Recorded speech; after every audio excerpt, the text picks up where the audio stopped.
Chhaava movie का trailer आपने जरूर देख लिया होगा।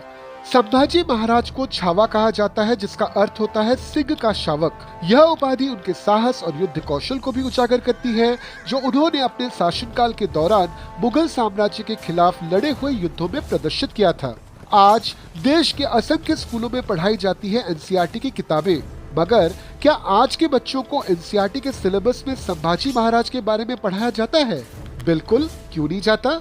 क्लास 7 की आवर पास्ट 2 नाम की जो किताब है, उसके चैप्टर नंबर 8 जिसका नाम है 18th सेंचुरी पॉलिटिकल फॉर्मेशंस, इसमें संभाजी महाराज का नाम जरूर आता है, मगर एक कोने में।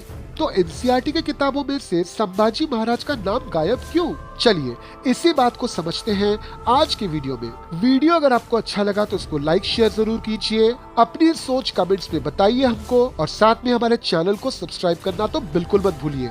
पहले बात करते हैं कि संभाजी महाराज का ऐतिहासिक महत्व क्या है। संभाजी महाराज छत्रपति शिवाजी महाराज के पुत्र और मराठा साम्राज्य के दूसरे शासक थे, जिनकी भारतीय इतिहास में एक महत्वपूर्ण भूमिका है। फिर भी उन्हें एनसीईआरटी के बुक्स में अपेक्षित गहराई से प्रस्तुत नहीं किया जाता। इस सीमित कवरेज के 3 इम्पोर्टेंट कारण हैं।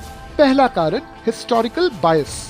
भारतीय इतिहास की पाठ्य पुस्तकों में अक्सर मुगल साम्राज्य को प्राथमिकता दी गई है। हमारी जो सिलेबस है उसमें मुगल शासकों के उपलब्धियों और उनके शासन के प्रभाव का अधिक महत्व दिया गया है। ये जो प्रवृत्ति है ये कई दशकों से चली आ रही है, जिसके कारण अन्य महत्वपूर्ण ऐतिहासिक व्यक्तित्वों जैसे संभाजी महाराज को उचित स्थान नहीं मिल पाया। जबकि संभाजी महाराज ने अपने शासनकाल में कई महत्वपूर्ण कार्य किए हैं। उन्होंने मुगल साम्राज्य के खिलाफ संघर्ष किया और अपने राज्य की रक्षा की। उनकी रणनीतियां और युद्ध कौशल उन्हें एक सक्षम नेता बनाते हैं। संभाजी महाराज ने हिंदू संस्कृति और धर्म को बढ़ावा देने का कार्य किया। उन्होंने धार्मिक सहिष्णुता को भी बढ़ावा दिया और विभिन्न धार्मिक समुदायों के बीच में संवाद स्थापित किया। उनके शासनकाल में मराठा साम्राज्य ने राजनैतिक स्थिरता प्राप्त की, जो बाद में साम्राज्य के विस्तार में सहायक बनी। अब दूसरा कारण, राजनैतिक प्रभाव। भारत में एजुकेशन पॉलिसी और सिलेबस पर राजनीति का गहरा प्रभाव होता है। विभिन्न सरकारों ने अपने अपने दृष्टिकोण के अनुसार इतिहास को प्रस्तुत किया है, और यही कारण है कि संभाजी महाराज जैसे नेता उपेक्षा की स्थिति में आज हमारे एनसीईआरटी टेक्स्ट बुक्स में हमको नजर आते हैं। तीसरा पॉइंट जो सामने रखा जाता है वो है लैक ऑफ इंफॉर्मेशन।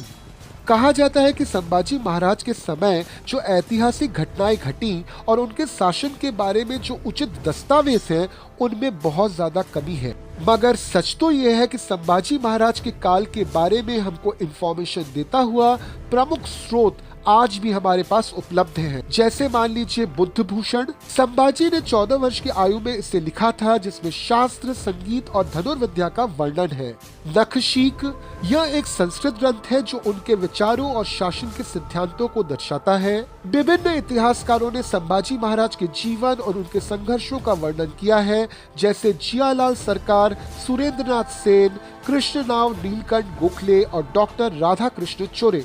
बहुत सारे आधुनिक शोध और दस्तावेज भी हैं जो संभाजी महाराज के कार्यों और उनके काल को विस्तार से समझाते हैं। पर महत्वपूर्ण सवाल यहाँ पर यह है कि हमको क्यों संभाजी महाराज के बारे में जानना चाहिए। संभाजी महाराज का शासनकाल 1681 से 1689 तक था।